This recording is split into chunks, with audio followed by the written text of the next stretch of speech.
گزشتہ تاریخ 29 شوال کی مناسبت سے ولادت باسعادت محافظ رسالت حضرت جناب علی ابو طالب علیہ السلام کی ولادت پر اور آج کی شب اور کل کی تاریخ کی مناسبت سے ولادت باسعادت جناب معصومہ قم سلام اللہ علیہا کی ولادت باسعادت پر ہدیہ تبریک پیش کرتا ہوں۔ ہم اپنی محفل کی جانب سے بارگاہ اقدس امام زمان علیہ السلام میں ہدیہ تبریک پیش کرتے ہیں۔ ایک بار پھر مل کر بآواز بلند صلوات اللہ۔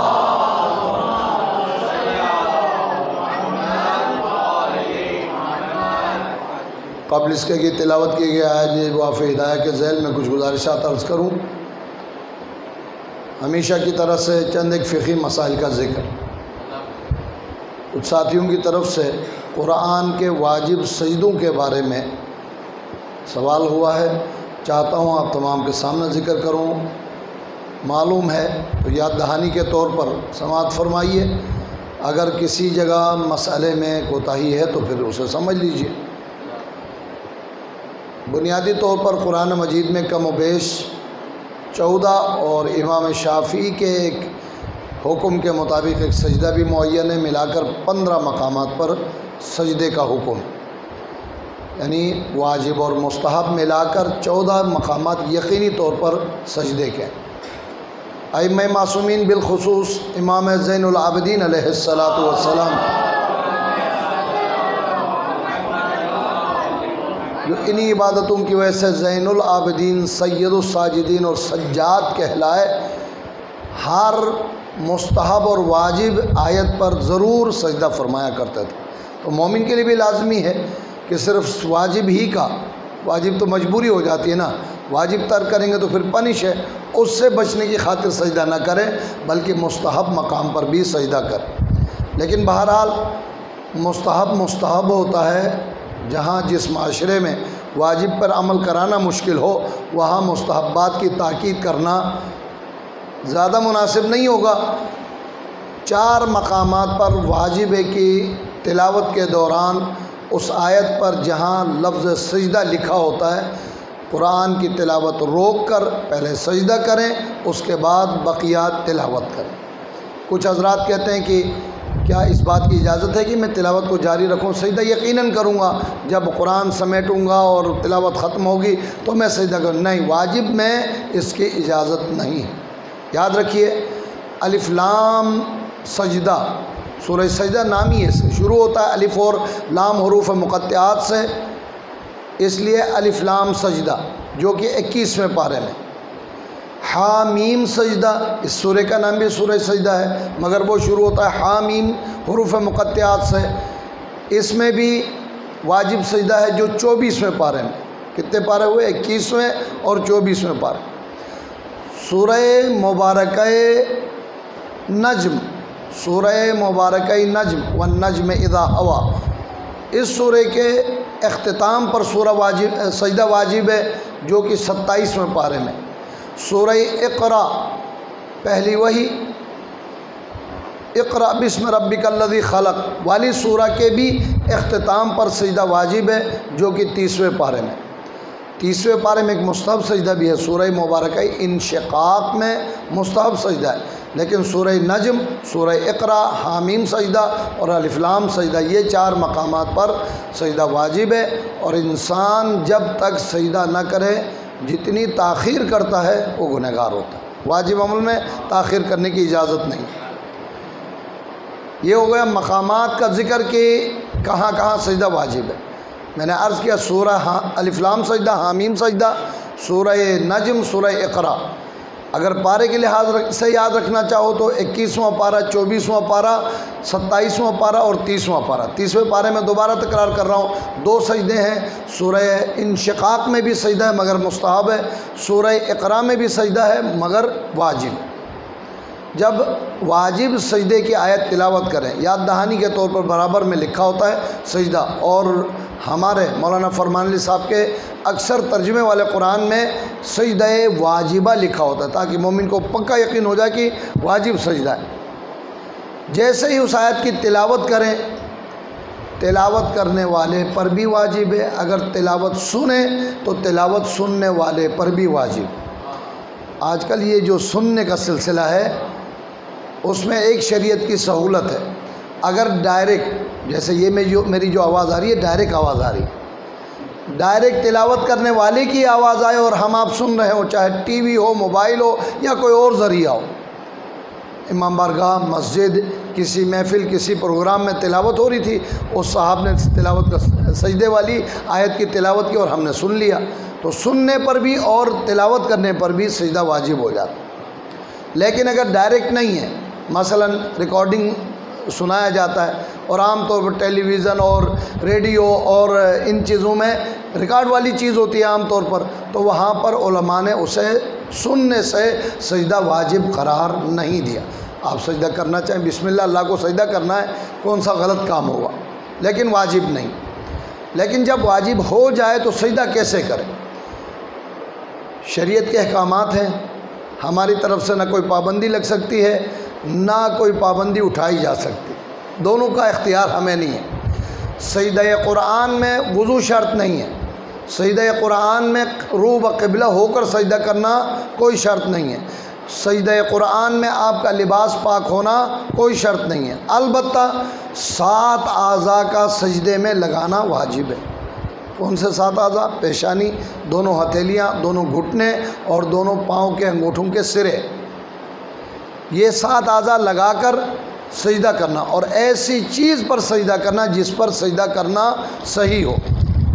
یہ زور دے کر میں کہہ رہا ہوں اس لیے کہ بسا اوقات میں نے اس طرح سجدہ کرتے ہوئے مومنین کو دیکھا، تلاوت کر رہے ہیں، ذرا سا ٹیڑھے ہو گئے، پورے اعضاء بھی نہیں لگ رہے، اور اپنے ہتھیلی پر پیشانی ٹیک دی، سبحان ربی الاعلیٰ وبحمدہ صدق اللہ العلی العظیم۔ نہیں، 7 اعضاء لگانے ہوں گے صحیح چیز پر، کاغذ، لکڑی، سجدگاہ، پتھر، مٹی پاک ہو، ان پر سجدہ کرنا درست ہے، ورنہ بلا وجہ ہتھیلی پر سجدے کا تصور ہی نہیں ہے۔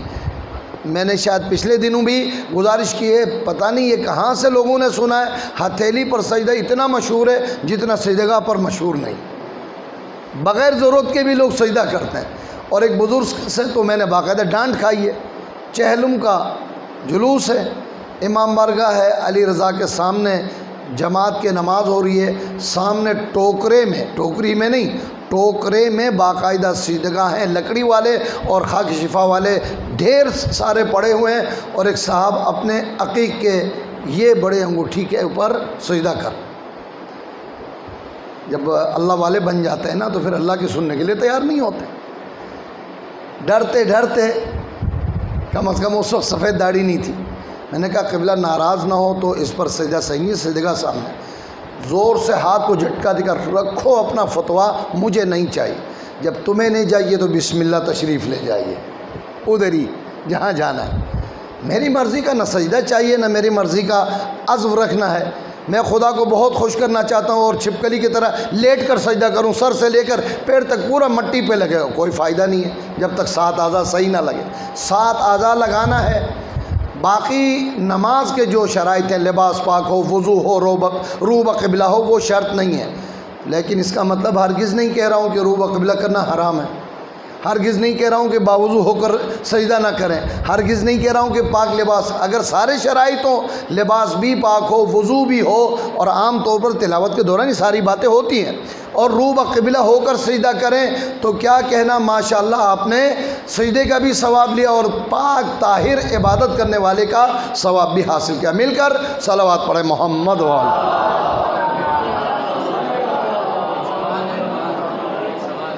جی جی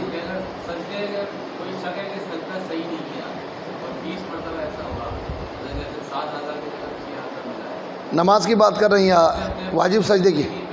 ہاں، اپنے طور پر کوشش کریں کہ آپ نے اعضاء صحیح لگائیں، پھر بھی انسان کو شک ہوتا ہے انشاءاللہ قبول ہے، لیکن غلط رکھنے کے بعد شک کی صورت میں صحیح مانتا تو پھر نہیں، اگر آپ کو معلوم ہے کہ آپ نے اپنے طور پر صحیح اعضاء رکھے انشاءاللہ صحیح ہے، یہ قانون استصحاب ہے، میں نے اعضاء تو رکھے تھے، صحیح رکھے نہیں رکھے انشاءاللہ صحیح رکھے، ٹھیک ہے۔ ایک بار اور صلوات پڑھیں محمد اس سجدے کے بارے میں 3 مرحلے میں نے عرض کرنے تھے، قرآن کے سجدے کہاں کہاں واجب ہے، اور سجدہ کیسے کرنا ہے، اب سجدے میں تلاوت کیا کرنا ہے۔ توضیح المسائل میں ہر مجتہد نے سجدہ قرآن کی ایک تفصیلی دعا تحریر کی ہے، بہت ثواب ہے۔ لا الہ الا اللہ حقا حقا، لا الہ الا اللہ ایمانا و تصدیقا، لا الہ الا اللہ عبودیتا و رقا، سجدت لک یا ربی تعبدا و رقا۔ بہت اچھی بات ہے اگر کسی کو یاد ہو اور تلاوت کرے۔ دعا یاد نہیں ہے تو ہم کیا کرتے ہیں، سجدہ چھوڑ دیتے ہیں کہ بلا دعا یاد نہیں تھا اب کیا کریں۔ نہیں، اس صورت میں آپ کے لیے اس حد تک اس آسانی اور اجازت ہے کہ 3 مرتبہ سبحان اللہ سبحان اللہ سبحان، آپ کا سجدہ ہو گیا۔ 1 مرتبہ سبحان ربی العظیم و بحمدہ، سجدے میں آپ کا سجدہ ہو گیا۔ سجدے والی دعا سبحان ربی الاعلی و بحمدہ، آپ کا سجدہ ہو گیا۔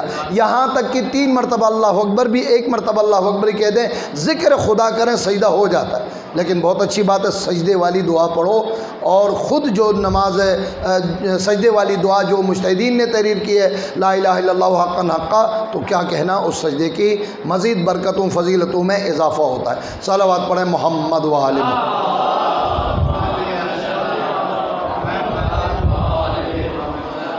سجدے کے ضمن میں ایک اور سجدہ ہمارے فقہ میں ذکر ہوتا ہے، سجدہ سہو۔ کس کو کہتے ہیں، سہو، نسیان، بھولنا۔ چند ایک مقامات ہیں نماز میں، کم از کم 5 مقامات واجب سجدہ سہو کے لیے معین ہیں۔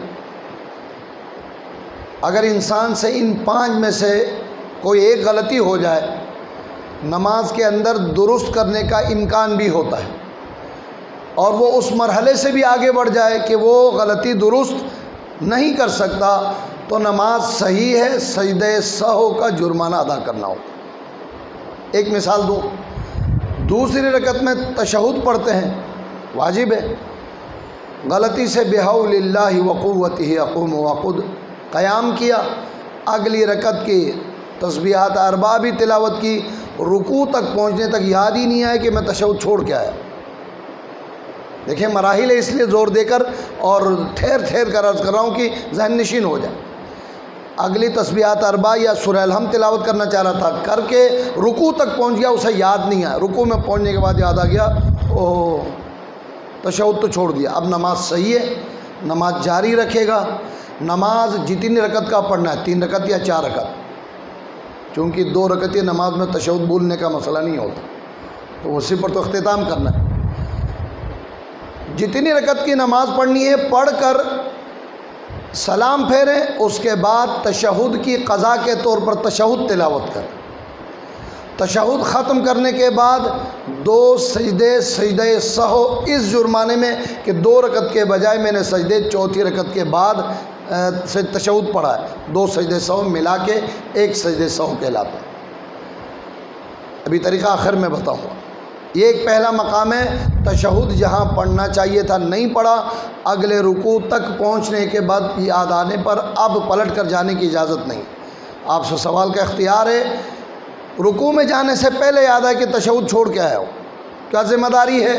چاہے پورا الحمد تلاوت کر چکا ہو، چاہے 3 مرتبہ تسبیحات 4 تلاوت کر چکا ہو، اس پر واجب ہے کہ سٹ ڈاؤن، بیٹھ جائے، تشہد کو دوبارہ پڑھے، دوبارہ ہی نہیں، تشہد کو پڑھے، دوبارہ قیام کرے، اب تشہد، اب سجدے تسبیحات 4 یا الحمد جو تلاوت کرنا اسے دوبارہ ترتیب سے تلاوت کرے، اپنے نماز کنٹینیو کرے۔ اب جو سجدہ کرے گا تشہد بھولنے کا نہیں، قیام بیجا کا سجدہ کرے گا۔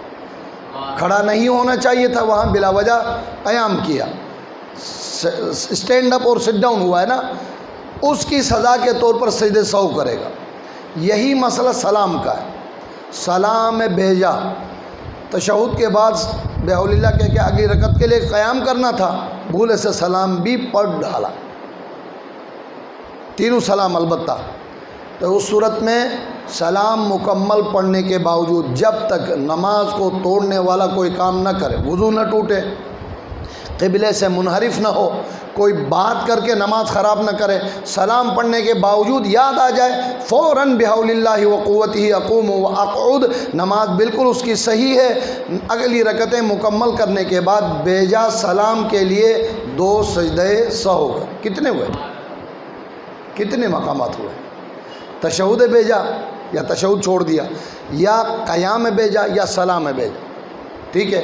اب یہی مسئلہ جہاں سلام پڑھنا چاہیے وہاں پر سلام نہیں پڑھا، اگلی رکعت کے لیے پہنچ گیا، اگلی رکعت کے لیے پہنچ گیا، جبکہ سلام پڑھ کے اس کو نماز ختم کرنی تھی۔ یہ اب 2 رکعت میں بھی ہو سکتا ہے مسئلہ، یہ 3 رکعت میں بھی ہو سکتا ہے، اب یہ 4 رکعت میں بھی ہو سکتا ہے۔ اس کے خیال میں شاید ابھی رکعت باقی ہے، وہ قیام کر کے اگلی رکعت میں چلا، رکوع میں جانے سے پہلے یاد آ جائے، بے شک بیٹھ جائے اور نماز صحیح ہے، اپنے نماز کی رکعتیں مکمل کرے، قیام بیجا کے لیے سجدے سو، یہ الگ شمار نہیں ہوگا، یہ قیام بیجا میں ہی شمار ہوگا۔ اور بھولے سے بات کرے، اس کی تھوڑی سی وضاحت چاہیے تھی۔ آج میں لیٹ ہوا ہوں یا شروع لیٹ ہوا ہے، 9:15 بجنے والے، زیادہ تفصیل میں نہیں جا سکتا۔ البتہ کلام بیجا عمدن ایک حرف بھی نماز میں ادا کرے نماز باطل ہے۔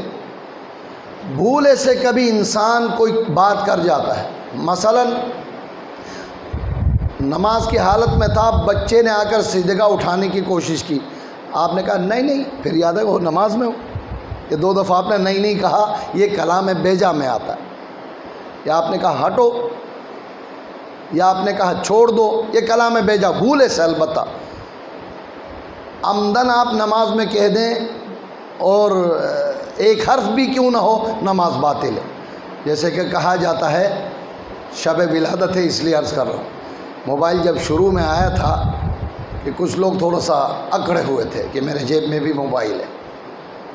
اب تو بھنگی کے پاس بھی 2 گز کے 2 موبائل ہیں، کسی پر کیا فخر ہے؟ ایک ہاتھ سے جھاڑو دیتا ہے، دوسرے ہاتھ سے باقاعدہ انڈیا تک لگا ہوا ہے۔ نماز شروع کی، موبائل بجنا شروع ہوا، اب اس بیچارے نے نکالا، باقاعدہ گالی دی، تمہیں نہیں پتہ میں نماز پڑھا ہوں، بعد میں فون کر۔ گالی تو تحفے میں دیے، نماز باطل نہیں ہے۔ بھولے سے کام ہو نماز صحیح ہے، عمدن کام کیا ہے نماز باطل ہے۔ پس بھولے سے اس نے ایک لفظ کہا، پھر یاد آ گیا نماز اس کی صحیح ہے، اس کے بدلے میں سجدہ سہو کرے گا۔ 4 ہو گئے میرے حساب سے۔ 5واں شکیات نماز۔ کئی مرتبہ رضا بھائی اور میرے محترم ساتھیوں نے کہا کہ آپ شکیات نماز کا ذکر کریں۔ جب شکیات نماز کا ذکر کرتا ہوں شک ہو جاتا ہے میں یہاں مومنین میں بیٹھا ہوں کہ نہیں، میں چھوڑ دیتا ہوں۔ ایک مرتبہ ہوا ہے، شکیات شروع کی، جب پلے ہی نہیں پڑے، مکس ہو گئے ساری باتیں، تو میں نے کہا چھوڑ دو، اس سے بندہ الجھ جائے نا تو پھر مسئلہ بتانا مشکل ہوتا ہے۔ سجدہ سہو واجب ہے ایک مقام پر شکیات نماز میں۔ 4 رکعتیں نماز اس کو پڑھنی تھی، بھولے سے 5ویں رکعت میں کھڑا ہوا، 5ویں رکعت کے لیے کھڑا ہوا، یاد آ گیا، فوراً بیٹھے گا۔ میں نے عرض کیا رکوع سے پہلے فوراً بیٹھے گا، یہ قیام بیجا کا مسئلہ ہوا۔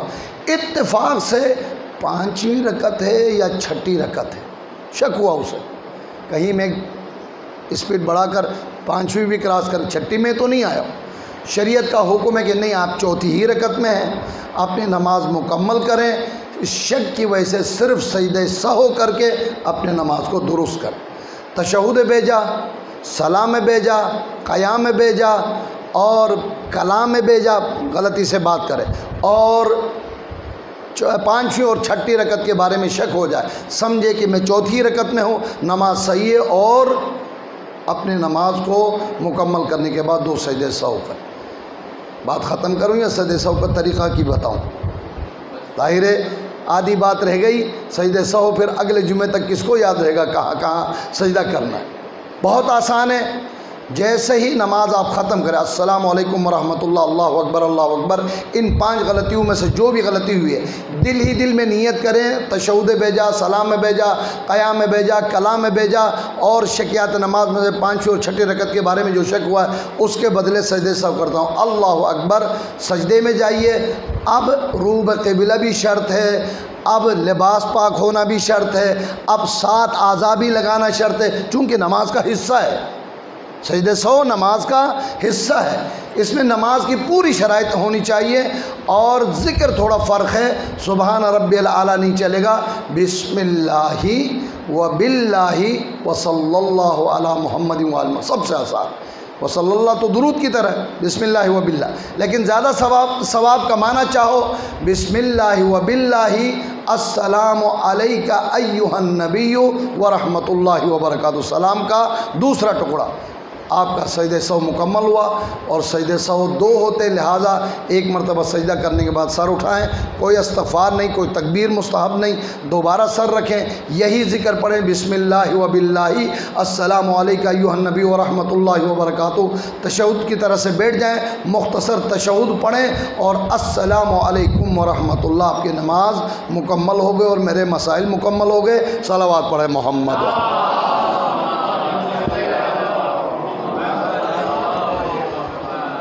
پچھلے 2 ہفتوں سے مجھ سمیت اور مولوی حضرات کو بھی آپ نے برداشت کیا ہے، شہادت حضرت امام جعفر الصادق علیہ السلام،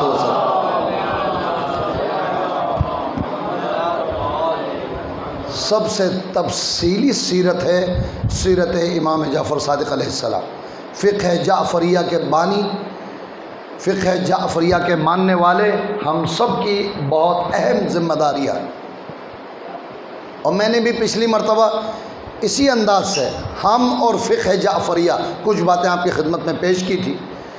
آخری گفتگو ربط ذہن کی خاطر گزارش کی تھی کہ امام علیہ السلام نے اس دین کی حفاظت کے لیے ایک بہترین طریقہ کار بتایا، جناب زرارہ ابن اعین، جناب محمد ابن مسلم، جناب ابو بصیر جیسے اور بھی درجنوں آپ کے صحابی ہیں، مگر یہ 3-4 صحابی بہت ہی مشہور ہیں، لہذا ان کا نام تبرکاً لے رہا ہوں۔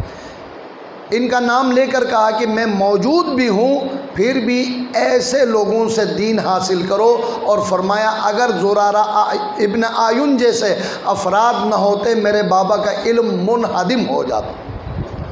خراسان سے ایک شخص آیا، آج ایک دوسروں کو مرعوب کرنے کے لیے غلط نعرہ بلند کیا جاتا ہے کہ ہم کسی غیر معصوم کو امام کا نائب نہیں مانتے، جھوٹ، صرف من مانی کوئی بات سمجھانے کے لیے بات ہے، اس کے علاوہ اس دلیل کا فقہ سے کوئی تعلق نہیں ہے۔ امام معصوم خود موجود ہے، زرارہ ابن اعین کوئی امام معصوم کا 7واں فرزند امام نہیں ہے، 8واں امام نہیں ہے، 9واں امام نہیں ہے، ایک عام صحابی ہے۔ حضرت محمد ابن مسلم ثقفی خاندان سے تعلق ہے، محمد ابن مسلم ثقفی، جس خاندان سے حضرت مختار علیہ الرحمہ کا تعلق تھا۔ جناب ابو بصیر آنکھوں سے نابینا تھے، لیکن اللہ نے ان کو بصیرت اتنی دی تھی کہ امام نے ان کا نام صاحب بصیرت رکھا۔ ایسے صحابیوں کے لیے امام نے فرمایا، خراسان سے بندہ ہے، مولا بہت اہم مسئلہ درپیش تھا، میں آپ کے پاس آیا۔ امام نے خوش ہو کر جواب دینا چاہیے، امام نے جواب دینے کے بجائے ناراض ہو گئے، میرے نمائندے وہاں موجود ہے، آپ نے اسے چھوڑ کر یہاں کیوں آئے؟ میں سمجھانے کے لیے بات عرض کرتا ہوں، گلگت میں ہماری برانچ ہے، اگر کوئی آپ کی برانچ ہو تو وہ گلگت سے وہاں چھوڑ کے ادھر آ جائے تو بیوقوف ہے بھائی۔ ہم نے اس کے لیے آسانی کے لیے وہاں دفتر کھول دیا، اسے چھوڑ کر گلگت آیا، کراچی آیا، گلگت سے یعنی کہ مشرق سے مغرب تک آیا، اندھیرے میں ڈوب جائے گا، یہاں کون سی لائٹ ہے، پاگل ہو گیا۔ امام نے فرمایا میرا نمائندہ وہاں موجود ہے، اسے چھوڑ کر آپ میرے مولا، میرا دل چاہتا تھا ڈائریکٹ آپ سے سوال کروں، آپ سب خوش ہوں گے، بڑا اچھا مومن تھا۔ امام نے کہا نہیں چاہیے، جاؤ محمد ابن مسلم سے سوال کرو۔ اگر آج ہم اتنے بکھر گئے، آپ نہیں، ماحول معاشرے کی بات کر رہا ہوں، ورنہ آپ بھی ہم سے بکھر گئے تو پھر تو ہمارا مشکل ہوگا۔ امام علیہ السلام تشریف لائیں اور امام کہیں ہم ایک جگہ پر ہوں گے اور آپ سیستانی خوئی خمینی سے معلوم کریں، ہم کہیں گے ہم آپ کی بات مانتے نہیں، جاؤ ہم نہیں مانتے آپ کی بات۔ اس حد تک معاملہ خراب ہوا۔ امام علیہ السلام نے فرمایا میرا نمائندہ ہے، جا کر ان سے معلوم کرو، اور پھر وضاحت بھی فرمائی، ہوا افقہ الناس، میری نگاہ میں سب سے فقیہ ترین انسان محمد ابن مسلم ثقفی ہے۔ درود پڑھیں محمد وال۔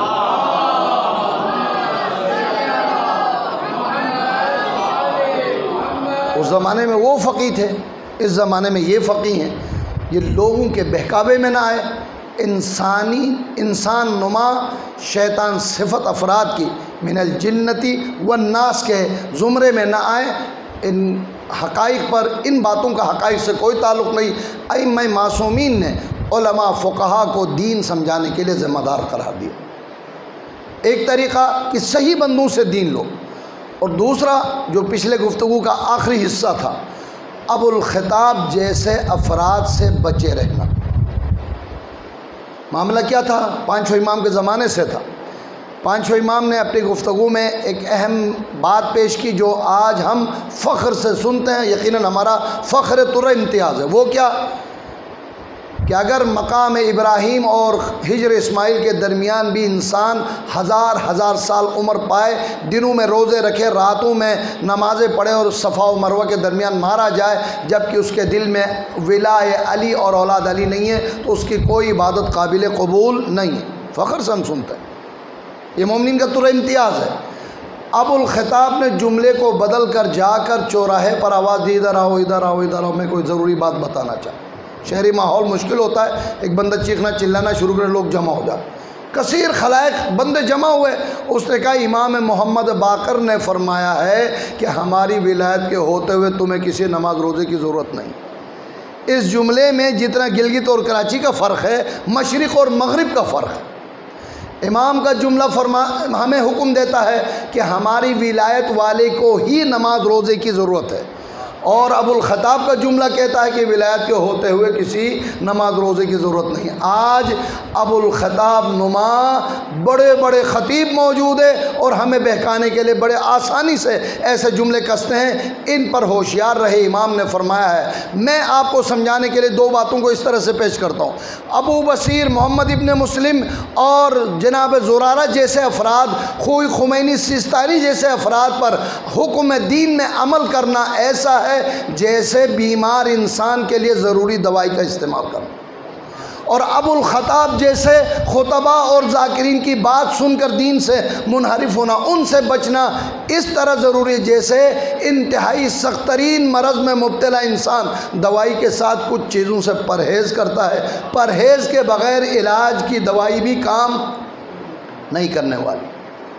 استاد محترم کی ایک مثال ہے، فرماتے ہیں کہ شوگر کا مریض تھا، 500 mg کی دوائی دی۔ اب کیا کرے، تھوڑا سر پر تو نہیں مار سکتا، 500 mg کی دوائی دی ہے۔ ہفتے بھر اس نے باقاعدہ صبح دوپہر شام دوائی بھی استعمال کی۔ 250 والا شوگر والا اب 300 کو پہنچا ماشاءاللہ۔ اب اس کے بعد 300 سے بھی آگے ہے، اللہ تعالیٰ بچائے تو بات الگ ہے، تو اس کے آگے کفن اور انا للہ تیار کرے، اس کے علاوہ کوئی چارہ نہیں ہے۔ ڈاکٹر کے پاس جا کے لڑنے لگا، میں نے فیس بھی دی، آپ بہترین ڈاکٹر بھی ہیں، میں نے دوائی بھی بر وقت استعمال کی، لیکن میری بیماری کنٹرول نہیں ہو رہی۔ دیکھا کبھی بیچارے کو پریشان ہوتے ہوئے، پین لے کے پیشانی پہ مارتا ہوا، کہاں مجھ سے غلطی ہو گئی، کیا وجہ ہے کہ آپ کی بیماری کنٹرول نہیں ہو رہی؟ دوائی بھی صحیح دی ہے، مناسب طریقے سے استعمال بھی ہوا۔ اچانک دل میں خیال پیدا، اس سے پوچھوں تو صحیح دوائی کے ساتھ کھایا کیا ہے؟ اس سے پوچھا کیا کھایا تھا؟ کہا کچھ نہیں، صرف 2.5 کلو گلاب جامن کھائے۔ 2.5 کلو تو میں سمجھتا ہوں شاید ازرا ہے، مذاق کہا ہے۔ 200-250 شوگر والے کے لیے 2 گلاب جامن بھی کم نہیں۔ پھر اس کے دل میں جو گلاب کھلے گئے نا، پھر اب سمیٹنا بھی مشکل ہوگا۔ پس دین میں بھی کچھ اس طرح سے کہ مریض کی طرح جہاں دوائی استعمال کرنا، صحیح بندے سے دین کا مسئلہ لینا ضروری ہے، وہاں لادینوں سے پرہیز کرنا بھی بہت ضروری ہے۔ صلوات پڑھیں محمد وآلہ۔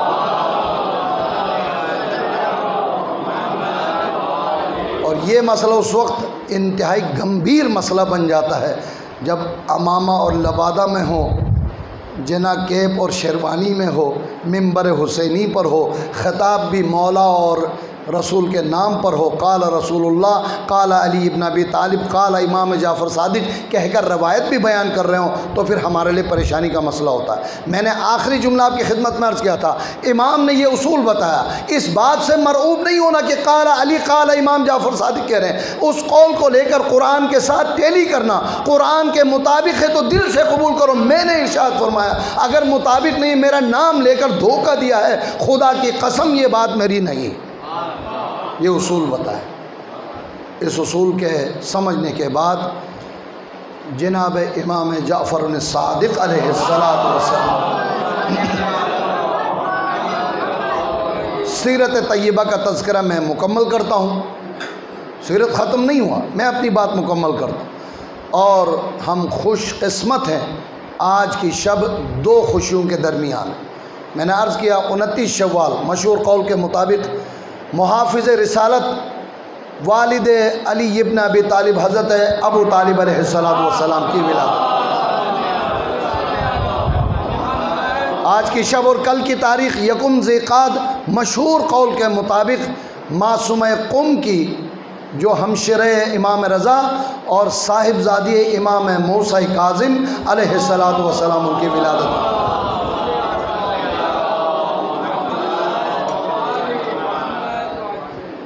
مجھے نہیں معلوم پچھلے سال کی آج کی تاریخ کی گفتگو کس کس کو یاد۔ پیغمبر گرامی قدر حضرت ابو طالب کی فضیلت میں عرض کر رہا ہوں، مدینے میں آئے ہیں، جناب ابو طالب کا ظاہر مکے میں انتقال ہوا ہے، قحط کا زمانہ ہے، رسول اکرم نے سر سے دستار مبارک امامے کو اتارا، واللیل اذا یغشا والی زلفوں کو باہر نکالا، خدا سے دعا مانگی، پروردگار نے رسول کی دعا قبول کی اور موسلا دھار بارش ہونے لگی۔ جب بارش ہوئی نبی کریم نے فرمایا خدا رحمت فرمائے، خدا خیر کرے میرے چچا جناب ابو طالب کی، کاش آج موجود ہوتے، میرا یہ معجزہ دیکھ کر اس طریقے سے خوش ہوتے جیسے بچپن میں میری دعا سے بارش ہونے پر مکے میں خوش ہوئے تھے۔ اچھا، یہ مختصر سا جملہ ہے، پورا قصیدہ ہے جناب ابو طالب کا، اور میں نے گزارش کی ہے، اشارتاً عرض کروں گا زگ زیگ طریقے سے، تھوڑا ادھر ادھر سے لے کر مکے میں بھی قحط پڑا، اس واقعے کو یاد دلا رہے ہیں۔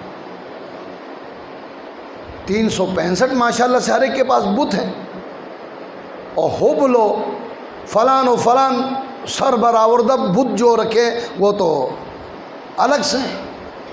ہر قبیلے نے کہا آپ اپنے اپنے بت کو لے کر آؤ، کل دعا کرو تاکہ پروردگار خدا بارش برسائے ورنہ ہم ہلاک ہوں گے۔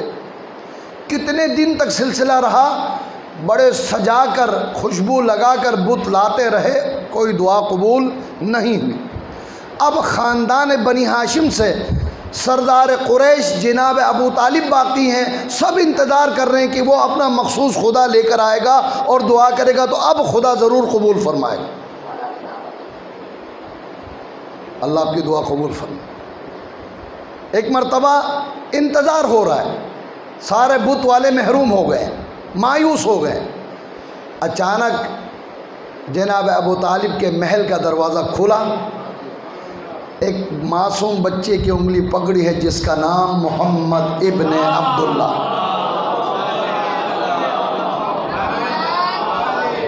خانہ کعبہ کے سامنے آئے، پروردگار سے دعا کی، پروردگار یہ تیرا محبوب بندہ، اس کے صدقے میں ہم پر کرم فرما۔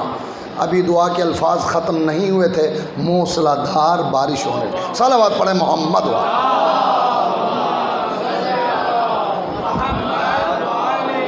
مجھے بعد میں سوال کا جواب دینا پڑتا، پہلے سے جواب دیتا ہوں، نہ سوچیے گا کہ انہوں نے اشعار کہاں سے کہہ دیے۔ عربوں کی سرشت میں ہے کہ وہ ہر بات کو اشعار کے انداز میں پیش کرتے ہیں۔ آج 2-4 اشعار پڑھنے والے ہمارا جینا حرام کرتے ہیں، قبلہ سنیے قبلہ سنیے، درود پڑھے محمد وآلہ۔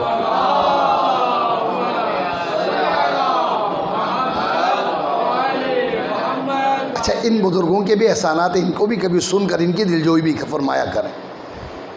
حضرت ابو طالب علیہ السلام نے اس معجزے کے بعد جو قصیدہ ارشاد فرمایا، اس قصیدے کا پہلا جملہ تبرکن ذکر کر رہا ہوں، اور اس کے بعد اگلی 2-4 باتیں اور آپ کی خدمت میں عرض کر کے آپ سے اجازت لینا چاہتا ہوں۔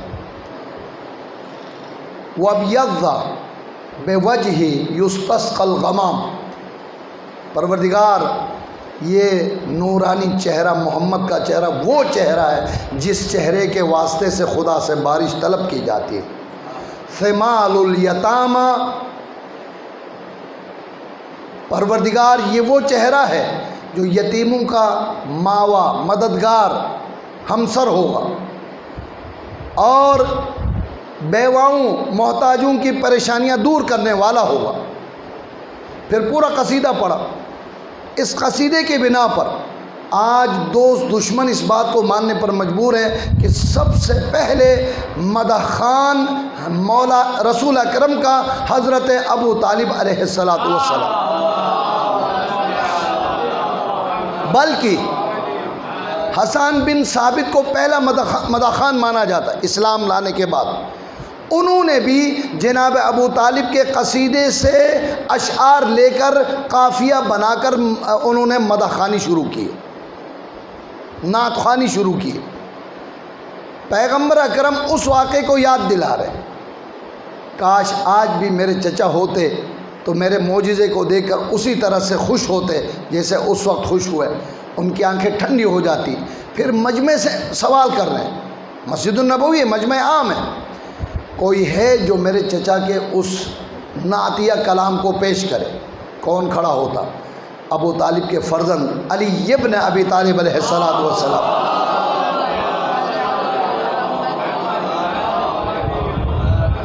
کھڑے ہو کر فرماتے یا رسول اللہ، شاید آپ یہ سننا چاہتے ہیں وَابْيَضَّ يُسْتَسْقَى الْغَمَامُ بِوَجْهِهِ، جیسے جملہ کہا رسول نے کہا ہاں یہی سناؤ۔ امیر المومنین نے والد بزرگوار کا پورا قصیدہ سنایا، اور رسول اکرم جھوم جھوم کر اپنے چچا کے قصیدے کو سن سن کر آنسو بہا رہے تھے چچا کے یاد۔ اس جملے کے، اس شعر کے اندر ایک جملہ ہے کہ میرے چچا کی آنکھیں ٹھنڈی ہو جاتی۔ آج دنیا جناب ابو طالب کے ایمان پر شک کرتی ہے، ہمیں تو یقین ہے کہ جو ایمان ابو طالب پر شک کرے وہ یقیناً ان کا ایمان ضائع ہے، ان کو شک ہے، ہمیں یقین ہے۔ لیکن یہ بات بھی سمجھنے والی بھی ہے، رسول کی زبانی یہ بات ہم تک پہنچی ہے کہ مومن ہی مومن کی بات سن کر اس کی آنکھیں ٹھنڈی ہو جاتی۔ اور ابھی وفات کا موقع تو نہیں ہے، جناب ابو طالب اور حضرت خدیجہ طاہرہ کے وفات پر سارے مسلمانوں کو کم از کم 3 دن غم منانے کا حکم دیا ہر وفات پر، مسائل الگ ہے، لیکن جناب ابو طالب کی وفات پر پورے سال کو عام الحزن مان کر غم منایا۔ کسی کافر پر رسول کیوں غم منائے؟ لہٰذا 1 نہیں 2 نہیں، غیر شیعہ صحیح 25 سے زیادہ معتبر باوثوق ذرائع سے کتابوں میں تحریر ہے کہ الحمدللہ جناب ابو طالب رسول اکرم پر نہ صرف ایمان لائے تھے بلکہ اعلان رسالت سے پہلے اعتراف کر چکے تھے کہ آپ اللہ کے رسول ہیں۔ صلوات پڑھیں محمد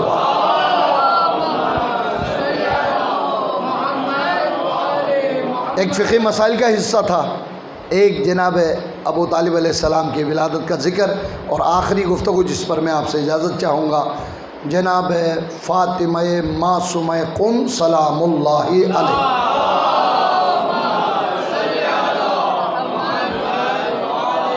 شوال کی تاریخ شہادت کی مناسبت سے چھٹے امام کا ذکر بھی منسلک رہے۔ قال امام جعفر الصادق علیہ السلام، چھٹے امام کا ارشاد ہے ان للہ حرم وہو مکہ وان لرسول اللہ حرم فہو مدینہ وان جدی لامیر المؤمنین حرم فہو کوفہ نجف نہیں کہا، جو روایت عرض کر رہا ہوں پوری ذمہ داری سے عرض کر رہا ہوں، مستدرک الوسائل نامی مستند صحیح حدیث کی کتاب سے یہ روایت نقل کر رہا ہوں۔ اور ہم اہل بیت کے لیے بھی ایک حرم ہے، اب نہ معلوم کون سے بہترین مقام کا نام لیں گے، خدا کا حرم مکہ، رسول کا حرم مدینہ، علی کا حرم کوفہ، ہم اہل بیت کا بھی ایک حرم ہے اور اس حرم کا نام قم ہے۔ صلوات پڑھیں محمد۔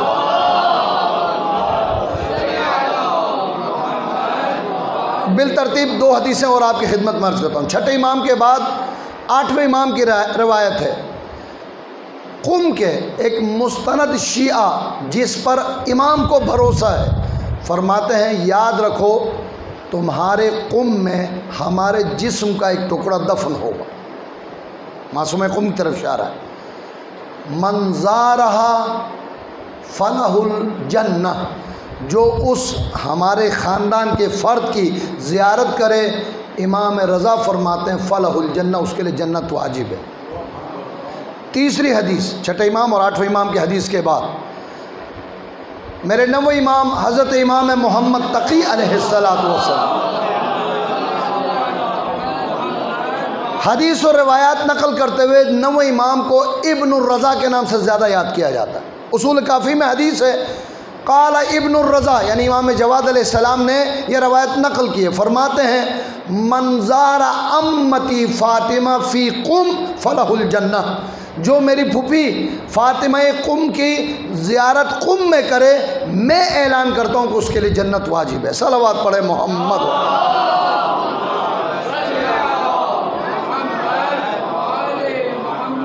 بس چند دقیقوں کی زحمت ہے اور میں گفتگو سمیٹ رہا ہوں۔ متعدد ائمہ معصومین کی روایات بات منتہی ہوتی ہے رسول اکرم کے فرامین پر، فرماتے ہیں پروردگار کسی جگہ کو، کسی شخص کو، بلکہ کسی دن کسی وقت کو بھی محترم مکرم کرنا چاہتا ہے، اسے دین سے منسوب کرتا ہے۔ یاد ہوگا 15 شوال کی والی تقریر میں آپ کی خدمت میں عرض کیا تھا، خدا کسی انسان کو محترم مکرم اور اپنے پاس معزز بنانا چاہتا ہے، مقرب بنانا چاہتا ہے، اسے دین اور فقہ کی سوجھ بوجھ عطا فرماتا ہے، اسے فقیہ بناتا ہے۔